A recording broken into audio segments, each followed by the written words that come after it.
So what I've got on is the Patagonia Super Free Alpine Jacket. Yeah, that's a mouthful to say, but it's a great jacket that was just released from Patagonia. It's got some really cool things to it as well. So I thought it might be helpful just to kind of go over some of the basic things and kind of key features of the jacket so you guys can get a better idea on what the jacket really is. So with that being said, let's just dive right into it. So the first thing that I'm going to start off with, it's got a Ricoh reflector. This is kind of standard for a lot of Patagonia stuff, especially the Alpine focus. And even though it's standard, it's a great thing to have. You know, having a Ricoh reflector just increases your searchability in certain circumstances. So it's always great to have that Ricoh reflector in there. So yeah, it's definitely great to see it on here.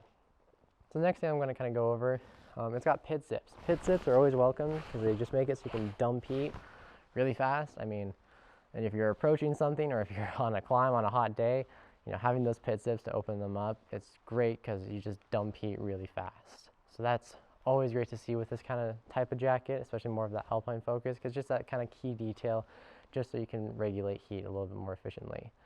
Kind of the other thing that's been new for this jacket is it's actually got an insulated hood gasket. Now this hood gasket is interesting, as you can kind of see right here. It's interesting that it's insulated, and it makes a lot more sense of why it would be insulated as well, just because it's, if you kind of think about it, I mean, with a lot of hard shells, they do have a standard gasket that goes around to kind of seal in the warmth on your helmet. Whereas this one, because it has a little bit of insulation in it, it should keep all that hot air inside your hood. And that's really helpful if you get in really bad inclement weather, whether it's like super windy or just brutally cold. Theoretically speaking now, if you have your hood up, it should seal in that warmth a little bit more. And actually talking about sealing in warmth, it's got different kind of cuffs as well. I don't know if it'll pick up. There's a little gasket in there that's kind of different. That just kind of helps too to seal it in even more, especially when you're wearing gloves. It just adds that extra point to where it is kind of sealing in the warmth. So that's always great. In terms of pockets, it does have side pockets, and it's actually got 2 drop-in pockets as well with the side zip or internal zip pocket. There are no chest pockets on this jacket, but you do have a lot of pocket options in general. And kind of like one of the last 2 things I'll get onto is kind of the cut and fit of this jacket. It's kind of a weird, different cut. As you can kind of see, it's got a good amount of room, and you know, arms are long enough, obviously. But as you can kind of see right here, it's got a different hem to it, and this hem is actually made more for advanced mobility. So that's kind of helpful in terms of climbing. You know, a lot of basic alpine climbing is a lot of straightforward up and down, but having this jacket kind of cut a little bit differently makes it so if you're doing those really hard alpine routes or you have a little bit of mixed climbing into it, this jacket shouldn't get in the way. So the different cut is definitely interesting with this jacket. And kind of one of the big things about this jacket is that it includes Gore-Tex EPE. Now I'll include a link in the description of the video on Patagonia's video talking about Gore-Tex EPE and their partnership with them, and their partnership with Gore-Tex. All you really need to know is that Gore-Tex EPE is a new 3-layer membrane construction that is PFC free. And that's great to see because PFCs are the forever chemical.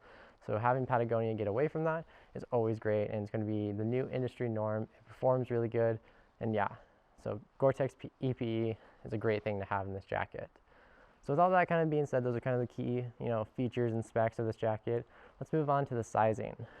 I size this jacket in a size medium, and it is a regular fit. Obviously, you can kind of see, you know, the arms are long enough, which is really rare for a lot of Patagonia jackets for me. But there is definitely enough room in the jacket overall, and that's just, you know, it's a regular fit. When you have a regular fit, it's meant so you can layer underneath, so you can put your nano wear underneath or anything else. Right now I don't have any other base layer on me or mid layer. I just have my regular capline shirt on, so it kind of looks a little bit more roomy, but just know that because it is a regular fit, you can layer underneath comfortably and you won't run into any tightness. So that's always kind of great for the sizing. I feel like the sizing is really good with this, and especially with this kind of new cut, I think it turned out really good. So that's kind of an overview of the Super Free Alpine Jacket.